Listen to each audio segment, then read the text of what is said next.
Saudara-saudara sekalian, yang ketiga, sekelompok orang-orang Quraisy bertanya tentang roh kepada Rasulullah Shallallahu Alaihi Wasallam yang termaktub di dalam surah Al-Isra ayat ke-85. A'udzu billahi minasy syaithanir rajim. Wa yas'alunaka 'anir ruh. Qulir ruhu min amri rabbi wa ma utitum minal ilmi illa qalila. Mafhumnya, dan mereka bertanya kepadamu Muhammad tentang roh.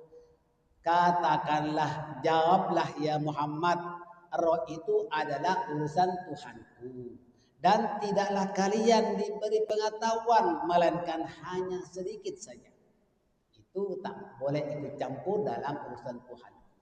Jadi stop di situ.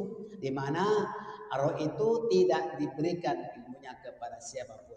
Nah, saudara-saudara sekalian, teguran Allah kepada Nabi Muhammad SAW berdakwah tidak hanya kepada orang besar-besar saja.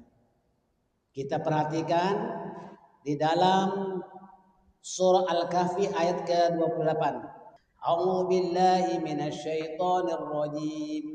Wasbir nafsaka ma'al ladzina yad'una rabbahum bil wadati wal 'ashyi yuriduna wajhah wala ta'du 'ainaka 'anhum yuriduna zinatal hayatid dunya. Mafhumnya, bersabarlah kamu bersama-sama dengan orang-orang yang berdoa kepada Tuhannya pada waktu pagi dan senja. Waktu senja itu menjelang maghrib, ba'da asar menjelang maghrib itu namanya waktu senja. Dengan mengharapkan keridhaan Allah, dan janganlah kamu berpaling dari mereka karena mengharapkan perhiasan kehidupan dunia. Nah, ketika Rasulullah Shallallahu Alaihi Wasallam itu mengabaikan ahlus suffah yang tinggal di beranda Masjid Nabawi, Allah Ta'ala tegur Nabi Muhammad Sallallahu Alaihi Wasallam karena mengabaikan, tak melihat, tak memperhatikan ahli suffah. Nah, di mana kalau kita lihat di Masjid Nabawi itu ada satu beranda lebih kurang 1 meter lah. Dari bawah tingginya 1 meter.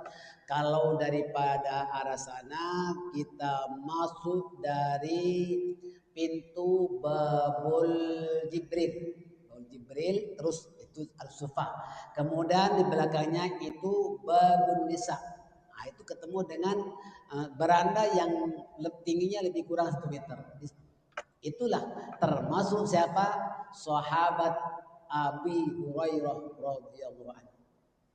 Itu sahabat yang hijrah dari Mekkah ke Madinah, tak mempunyai rumah, tak mempunyai tempat tinggal, jadi bermalam di masjid.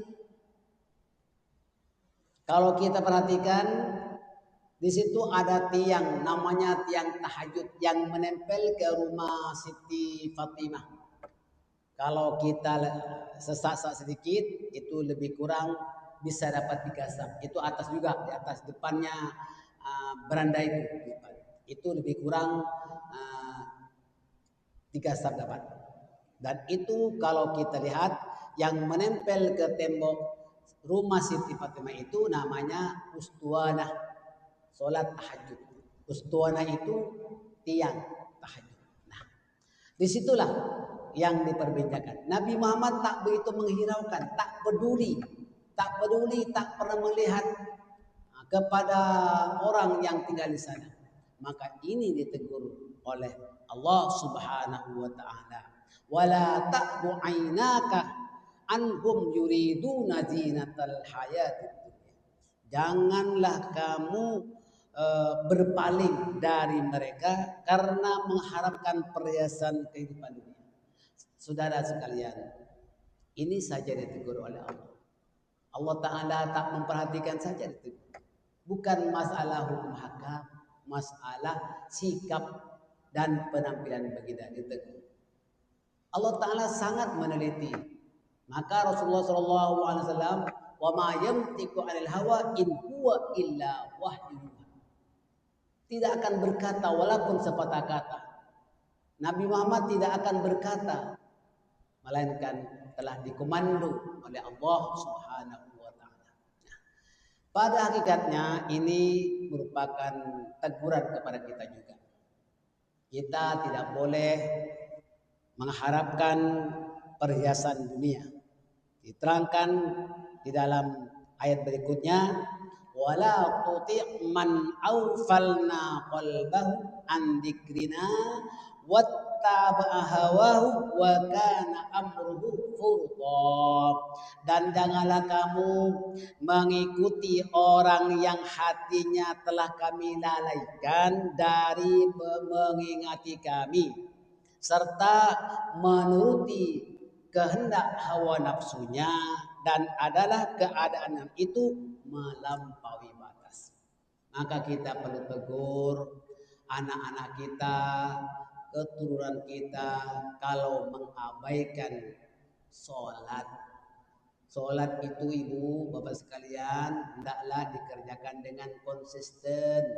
Itu penting, dimana kita jangan sampai kita sendiri mengikuti kehendak hawa nafsunya, karena itu dianggap sebagai orang yang melampaui batas. Maka diterangkan di dalam ayat ke-46 dari surah Al-Kahfi, al-malu wal banuna zinatul hayatid dunya wal baqiyatus sholihatu khairun inda rabbika thawaban wa khairun amala.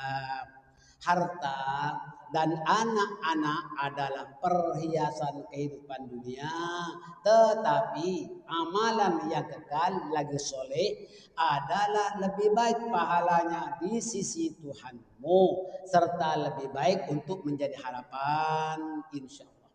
Maka kita harus kongsi dengan anak-anak kita. Saudara sekalian, teguran Allah kepada Nabi Muhammad SAW itu hakikatnya juga kita ditegur oleh Allah Subhanahu wa Ta'ala. Tetapi Nabi Muhammad SAW ditegur melalui wahyu. Maka itu kita juga harus sami'na wa ata'na. Mudah-mudahan bermanfaat insyaallah.